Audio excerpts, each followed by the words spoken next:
Hello दोस्तों, स्वागत है आपका हमारे यूट्यूब चैनल मिशन लेक्चरर के 2025 पर। तो दोस्तों, आज की क्लास में बात करेंगे टॉप 25 प्रैक्टिस क्वेश्चंस पे हिंदी साहित्य के अंतर्गत। तो दोस्तों, बहुत इंपॉर्टेंट ये क्लास रहने वाली है, इसलिए बिना स्किप किए पूरी क्लास को ज़रूर वॉच कीजिएगा। जो अभ्यर्थी अभी तक चैनल पर नए हैं, चैनल को सब्सक्राइब जरूर कर लीजिएगा, साथ ही बेल आइकन दबाकर ऑल नोटिफिकेशन ऑन कर लीजिएगा। साथ ही जिन्होंने अभी तक मेंबरशिप ज्वाइन नहीं की दोस्तों, वो हिंदी प्रैक्टिस सेट की मेंबरशिप जरूर ज्वाइन कर लें, क्योंकि इस बीच हमारी जो क्लासेज आने वाली हैं वो बहुत बेहतरीन क्लासेज आएंगी, जो आपको आगामी हिंदी के पेपर के लेकर, चाहे आप पीजीटी टीजीटी का एग्ज़ाम दे रहे हो, चाहे उत्तराखंड प्रवक्ता की तैयारी कर रहे हो या एलटी की तैयारी कर रहा हूँ, तो आपके लिए बहुत हेल्पफुल ये क्लास रहने वाली है। इसलिए बिना स्किप किए पूरी क्लास को ज़रूर वॉच कीजिएगा। ये प्रैक्टिस सेट आपके लिए एक रामबाण के तौर पर कार्य करेगा। तो स्टार्ट करते हैं आज की क्लास को। तो दोस्तों, आज की क्लास का पहला क्वेश्चन है, शिव सिंह सेंगर के इतिहास ग्रंथ शिव सिंह सरोज को आचार्य रामचंद्र शुक्ल ने किस अन्य नाम से पुकारा है? तो पहली बात तो शिव सिंह सेंगर की ये जो ग्रंथ है शिव सिंह सरोज के नाम से जानी जाती है, और इसको आचार्य रामचंद्र शुक्ल ने किसी अन्य नाम से पुकारा है दोस्तों। वो क्या नाम है? वृत्त संग्रह, या भारी वृत्त संग्रह, या कवि नाममाला, या इतिहास संग्रह? तो दोस्तों, इसका जो सही आंसर है वो है वृत्त संग्रह। तो ऑप्शन नंबर ए इसका सही आंसर हो जाएगा दोस्तों। बढ़ते हैं दोस्तों अगले प्रश्न में। अगला प्रश्न है, प्रत्येक देश की चित्तवृत्तियों के साथ साथ साहित्य के स्वरूप में भी परिवर्तन होता चला जाता है। आदि से अंत तक हिंदी इन्हीं चित्तवृत्तियों की परंपरा को परखते हुए साहित्य की परंपरा के साथ उनका सामंजस्य दिखाना ही साहित्य का इतिहास कहलाता है। साहित्य इतिहास की यह परिभाषा किस आलोचक ने दी थी? तो चित्तवृत्तियों की परंपरा को महत्व देते हुए किस कार ने जो है ये परिभाषा दी थी दोस्तों? ऑप्शन है हजारी प्रसाद द्विवेदी, आचार्य रामचंद्र शुक्ल, डॉक्टर नगेंद्र, या डॉक्टर नामवर सिंह। तो दोस्तों, ये जो कहा गया था ये कहा गया था आचार्य रामचंद्र शुक्ल के द्वारा, इसलिए इसका ऑप्शन नंबर ब इसका सही आंसर हो जाएगा। क्योंकि आचार्य रामचंद्र शुक्ल ने कहा था कि प्रत्येक देश है उसकी चित्तवृत्तियों के साथ साथ साहित्य के स्वरूप में भी परिवर्तन होता चला जाता है। आदि से अंत तक इन्हीं चित्तवृत्तियों की परंपरा को परखते हुए साहित्य की परंपरा के साथ उनका सामंजस्य दिखाना ही साहित्य का इतिहास कहलाता है। तो ये किसने कहा था? आचार्य रामचंद्र शुक्ल ने कहा था। अगला प्रश्न है दोस्तों, काशी नागरी प्रचारिणी सभा में हस्तलिखित पुस्तकों की खोज का काम कब से कब तक किया गया था? तो हस्तलिखित पुस्तकों की खोज का काम जो काशी नागरी प्रचारिणी सभा के अंतर्गत किया गया था, वो कब से कब तक किया गया था? ऑप्शन है 1901 से लेकर 1910 तक, या 1900 से लेकर 1911 तक, या 1900 से लेकर 1913 तक, या 1901 से लेकर 1912 तक। तो दोस्तों, ये चार के चार ऑप्शन बिल्कुल क्लोज यहाँ पर ऑप्शन दिए गए हैं। तो एग्ज़ाम में इसी प्रकार के प्रश्नों की संभावना अधिक होती है। तो दोस्तों, ये काशी नागरी प्रचारिणी सभा में जो हस्तलिखित पुस्तकों की खोज का काम हुआ था वो हुआ था सन 1900 से लेकर 1911 तक ये कार्य संपन्न किया गया था। तो ऑप्शन नंबर बी इसका सही आंसर हो जाएगा।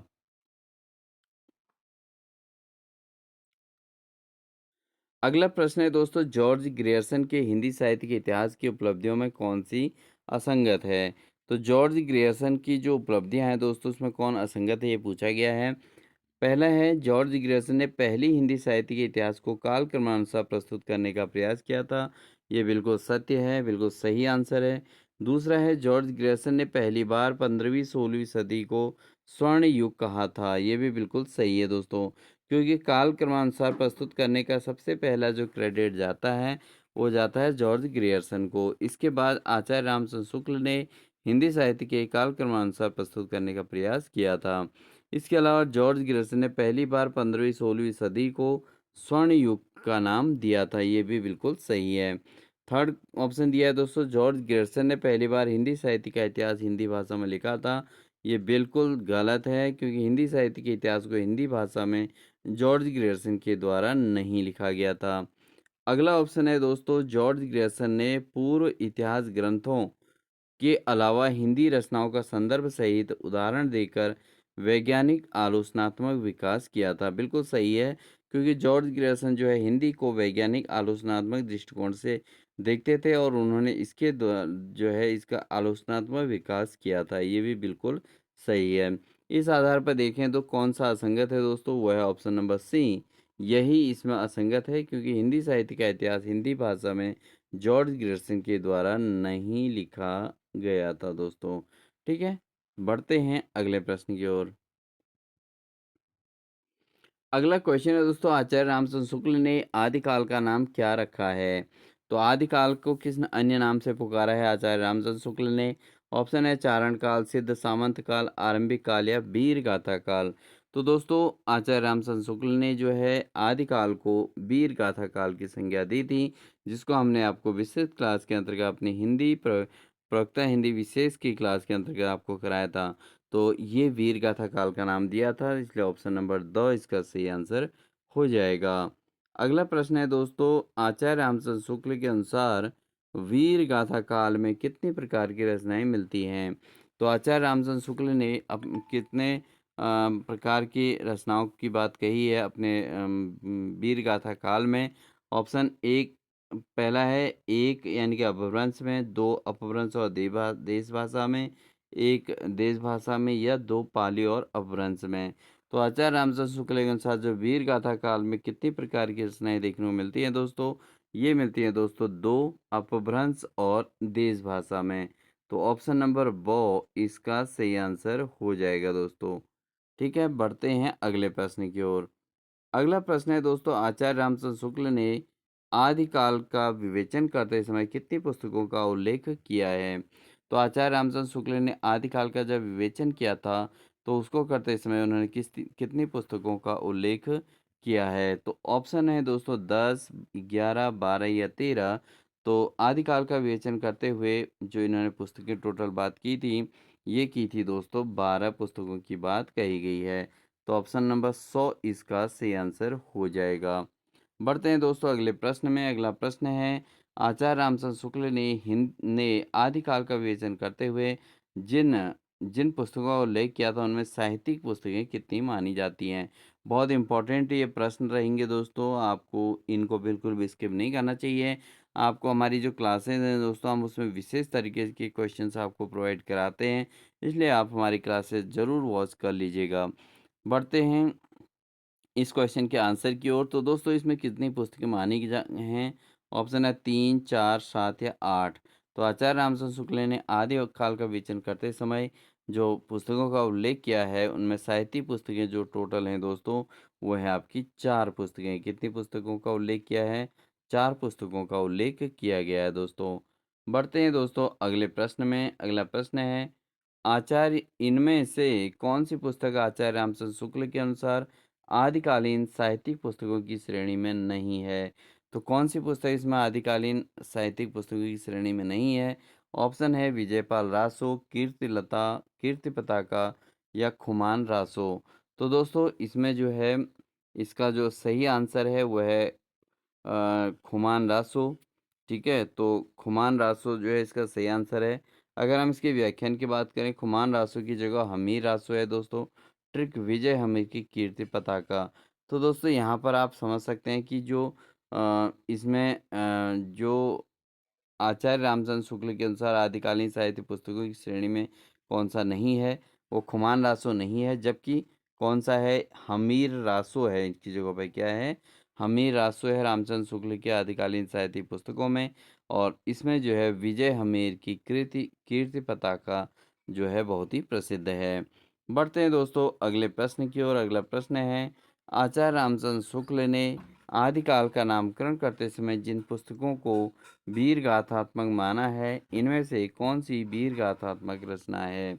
तो आचार्य रामचंद्र शुक्ल ने आदिकाल का नामकरण करते हुए जो पुस्तकों को वीर गाथात्मक माना है, उनमें से वीर गाथात्मक रचना कौन-सी है? ऑप्शन है विशलदेव रासो, पृथ्वीराज रासो, खुसरो की पहेलियाँ या विद्यापति की पदावली। तो दोस्तों इसका जो सही आंसर है वो है पृथ्वीराज रासो। पृथ्वीराज रासो दोस्तों ये वीर गाथात्मक इसको माना है और ये वीर गाथात्मक काव्य है, तो इसलिए ऑप्शन नंबर बी इसका सही आंसर हो जाएगा। बढ़ते हैं दोस्तों अगले प्रश्न में। अगला प्रश्न है, आचार्य रामचंद्र शुक्ल ने काल विभाजन करने का आधार क्या माना है? तो आचार्य रामचंद्र शुक्ल ने जो काल विभाजन किया है, ग्रियर्सन के द्वारा भी काल विभाजन किया गया था दोस्तों। इसके बाद आचार्य रामचंद्र शुक्ल ने काल विभाजन किया था और उन्होंने काल विभाजन करने का आधार क्या माना था? ऑप्शन है अध्ययन की सुविधा को, लोकप्रिय कवियों के जन्म वर्ष को, रचनाओं की प्रधानता और प्रवृत्तियों को, या भाषा परिवर्तन शैली को। तो दोस्तों आचार्य रामचंद्र शुक्ल ने काल विभाजन करने का जो आधार माना है, वो किसको माना है दोस्तों? माना है रचनाओं की प्रधानता एवं प्रवृत्तियों को इन्होंने जो है विभाजन का आधार माना है। इसलिए ऑप्शन नंबर 100 इसका सही आंसर हो जाएगा। अगला प्रश्न है दोस्तों, आदिकाल में वह भाषा जो लोक भाषा का विशिष्ट रूप समझी जाती थी, वो कौन सी भाषा थी? ऑप्शन है प्राकृत भाषा, अपभ्रंश, देश भाषा, या पाली भाषा। तो दोस्तों आदिकाल में वह भाषा जो लोक भाषा का विशिष्ट रूप समझी जाती थी, वो कौन सी भाषा थी? वो थी दोस्तों आपकी अपभ्रंश भाषा। अपभ्रंश भाषा को विशिष्ट रूप से समझा जाता था, भाषा को लोक भाषा का विशिष्ट रूप इसको माना जाता था। इसलिए ऑप्शन नंबर बो इसका सही आंसर हो जाएगा। अगला प्रश्न है दोस्तों, आचार्य रामचंद्र शुक्ल आदिकाल को वीर गाथा काल कहने में देश भाषा के किन दो ग्रंथों के प्रति विशेष आकर्षण रखा है? तो आचार्य रामचंद्र शुक्ल ने आदिकाल को वीर गाथा काल कहने में देश भाषा के किन दो ग्रंथों के प्रति विशेष आकर्षण रखा है? ऑप्शन है पौम चरियु या अणाग कुमार चरियु। दूसरा है जसहर चरियु या देसी नाम माला, या कीर्ति लता और कीर्ति पताका, या विसल देव रासो और पृथ्वीराज रासो। तो आचार्य रामचंद्र शुक्ल आदिकाल को वीरगाथा काल कहने में देश भाषा के जिन दो ग्रंथों के प्रति विशेष आकर्षण रखा है दोस्तों, वो हैं ऑप्शन नंबर 2 विसल देव रासो और पृथ्वीराज रासो। इन दोनों का महत्वपूर्ण रोल है दोस्तों। तो ऑप्शन नंबर 2 इसका सही आंसर हो जाएगा। बढ़ते हैं दोस्तों अगले प्रश्न की ओर। इनमें से किस विद्वान ने आदिकाल को चारण काल नाम अधिक उपयुक्त समझा है? तो कौन से विद्वान हैं जिन्होंने आदिकाल को चारण काल नाम देना अधिक उपयुक्त समझा है? जैसे आचार्य रामचंद्र शुक्ल, डॉक्टर राम कुमार वर्मा, आचार्य हजारी प्रसाद द्विवेदी, या आचार्य राहुल सांकृत्यायन। तो दोस्तों यहाँ पर कौन से विद्वान हैं जिन्होंने आदिकाल को चारण काल नाम अधिक उपयुक्त समझा है? वो हैं दोस्तों डॉक्टर राम कुमार वर्मा। राम कुमार वर्मा ने दोस्तों आदिकाल को चारण काल का नाम दिया था, इसलिए जो है ये सबसे उपयुक्त इन्हीं के द्वारा समझा गया था। तो ऑप्शन नंबर ब इसका सही आंसर हो जाएगा। दोस्तों ये बहुत इंपॉर्टेंट क्वेश्चंस का कलेक्शन है, इसलिए आप बिना स्किप किए इनको ज़रूर देखिएगा और अपना नोट्स तैयार कर लीजिएगा। बढ़ते हैं दोस्तों अगले प्रश्न में। आदि से अंत तक इन्हीं चित्तवृत्तियों की परंपरा को परखते हुए साहित्य की परंपरा के साथ उनका सामंजस्य दिखाना ही साहित्य का इतिहास कहलाता है। आचार्य रामचंद्र शुक्ल का यह कथन उनके इतिहास ग्रंथ में किस भाग में से लिया गया है? तो ऑप्शन है आदिकाल प्रकरण 1, काल विभाग का, आदिकाल प्रकरण 2, या संस्करण के बारे में। तो दोस्तों इसका जो सही आंसर है वो है आपका जो काल विभाजन के अंतर्गत इसको रखा गया है। तो ऑप्शन नंबर ब इसका सही आंसर हो जाएगा। अगला प्रश्न है दोस्तों, आचार्य रामचंद्र शुक्ल का हिंदी साहित्य का इतिहास कहाँ से प्रकाशित हुआ है? तो आचार्य रामचंद्र शुक्ल का जो हिंदी साहित्य का इतिहास है वो कहाँ से प्रकाशित हुआ है? ऑप्शन है हिंदी साहित्य सम्मेलन प्रयाग से, या Royal Asiatic Society of Bengal से, या नागरी प्रचारणी सभा काशी से। तो दोस्तों आचार्य रामचंद्र शुक्ल का हिंदी साहित्य का इतिहास जो प्रकाशित हुआ है वो हुआ है नागरी प्रचारणी सभा काशी से, इसका प्रकाशन हुआ है। इसका ऑप्शन नंबर 100 इसका सही आंसर हो जाएगा। बढ़ते हैं दोस्तों अगले प्रश्न की ओर। अगला प्रश्न है,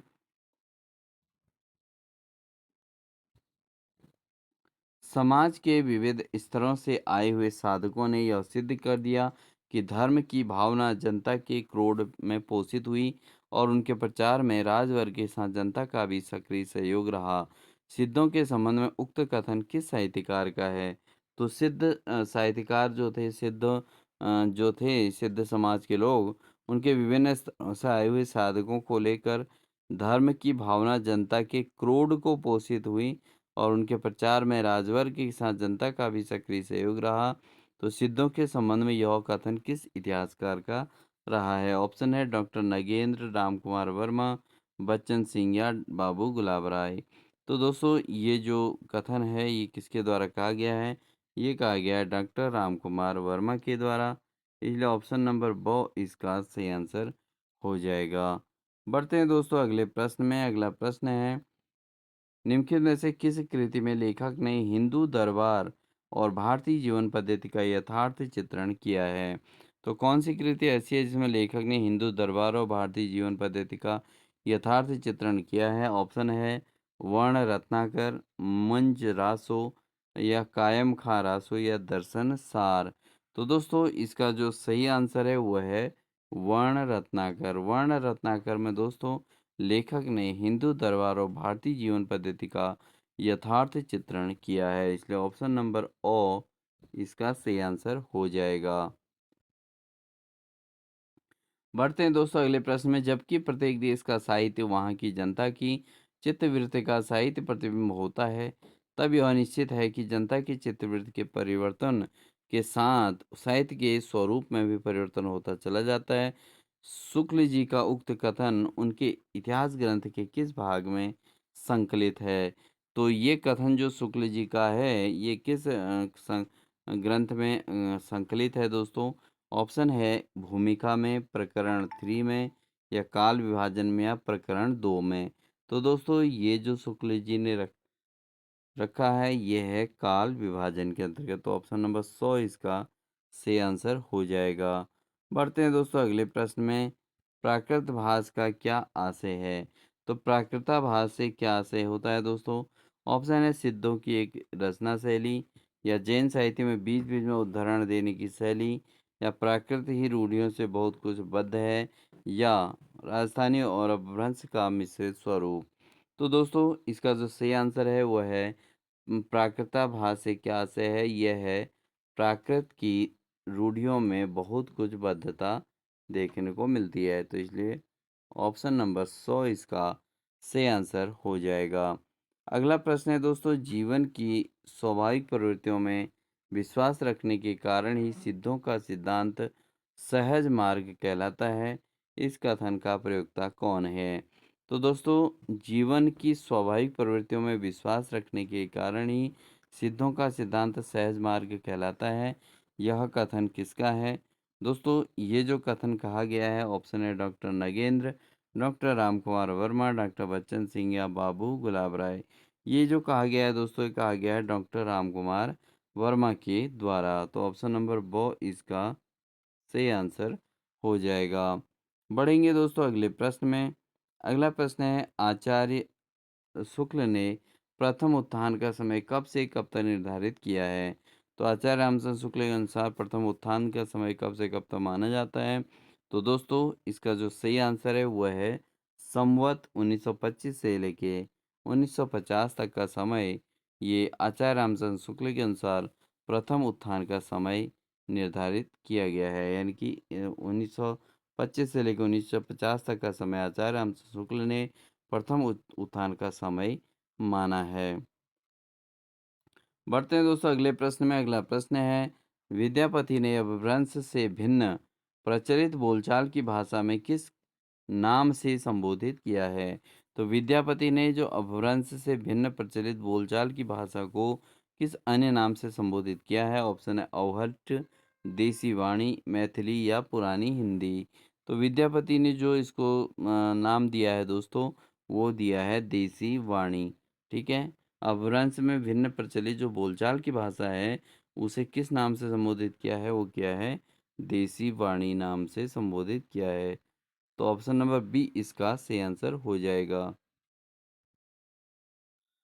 अगला क्वेश्चन है दोस्तों, रचनाओं की भाषा देखते हुए अनुमान होता है कि ये उत्तरी भारत के ही निवासी होंगे, क्योंकि दक्षिणी भाषाओं का इनकी रचना पर कोई प्रभाव नहीं है। डॉक्टर राम कुमार वर्मा का यह कथन किस कवि के बारे में आया है? तो डॉक्टर राम कुमार वर्मा ने कहा है कि रचनाओं की भाषा देखते हुए अनुमान होता है कि ये उत्तरी भारत के ही निवासी होंगे। तो ये किसके लिए कहा है दोस्तों? ऑप्शन है माइल धवन, महाकवि पुष्पदंत या धनपाल या राम सिंह। तो दोस्तों ये जो बात कही गई है किसके लिए कही गई है? ये कही गई है दोस्तों महाकवि पुष्पदंत के लिए कही गई है कि रचनाओं की भाषा देखते हुए उन्होंने ये अनुमान लगाया कि पुष्पदंत जो दोस्तों उत्तरी भारत के निवासी रहे होंगे। बढ़ते हैं दोस्तों अगले प्रश्न की ओर। अगला क्वेश्चन है दोस्तों, डॉक्टर नगेंद्र द्वारा संपादित हिंदी साहित्य का इतिहास के अनुसार हिंदी की बोलियों के संबंध में कौन सा कथन असत्य है? तो दोस्तों यहाँ पर असत्य कथन पूछा गया है और डॉक्टर नगेंद्र के अनुसार। तो ऑप्शन है खड़ी बोली पश्चिमी हिंदी की बोली है, या ब्रजभाषा पूर्वी हिंदी की बोली है, या कुमाऊनी पहाड़ी हिंदी की बोली है, या मैथिली बिहारी हिंदी की बोली है। तो कौन सा कथन असत्य है ये पूछा गया है दोस्तों। अगर बात करें हम सत्य कथनों की तो खड़ी बोली पश्चिमी हिंदी की बोली होती है, बिल्कुल सही है ये। कुमाऊनी जो है दोस्तों पहाड़ी हिंदी की ही बोली है, बिल्कुल सत्य है। मैथिली जो है बिहारी हिंदी की बोली है, ये भी बिल्कुल सत्य है। अगर असत्य कथन की बात करें तो ब्रज भाषा पूर्वी हिंदी की बोली नहीं है दोस्तों, क्योंकि क्योंकि यहाँ पर असत्य कथन पूछा गया था, इसलिए यहाँ पर बी ऑप्शन सही हो जाएगा। ब्रज भाषा पूर्वी हिंदी की बोली है, ये बिल्कुल गलत है दोस्तों।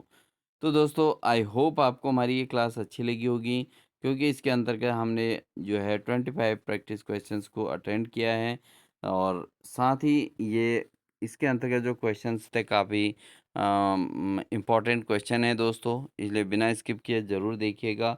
और साथ ही हमारी लगातार जो भी प्रैक्टिस सेट्स की क्लासेस आती रहेंगी, आप उनको ज़रूर देखिएगा और ज़रूर अपनी तैयारी में उनसे जो है अपने प्रिपरेशन को मजबूती ज़रूर प्रदान कीजिएगा। आई होप आप सब इसी प्रकार से करेंगे, इसलिए आप हमारे चैनल के जो भी अभ्यर्थी नए हैं चैनल को सब्सक्राइब कर लें। साथ ही जिन अभ्यर्थियों ने अभी मेंबरशिप ज्वाइन नहीं की है वो ज़रूर ज्वाइन कर लीजिएगा, क्योंकि आपको डेली क्लासेस हमारे द्वारा मेंबरशिप में देखने को मिलती है। इसलिए आप बिना स्किप किए बिना कुछ सोचे आप ज़रूर जो है मेंबरशिप ज्वाइन कर लीजिएगा दोस्तों। ये आपके लिए बहुत हेल्पफुल रहेगी, आपके एग्ज़ाम्स नियर है, इसलिए आपको तैयारी पे बिल्कुल जुटना है, इसलिए बने रहें चैनल के माध्यम से। तो मिलते हैं आपको नेक्स्ट क्लास में, तब तक के लिए दोस्तों wish you all the best.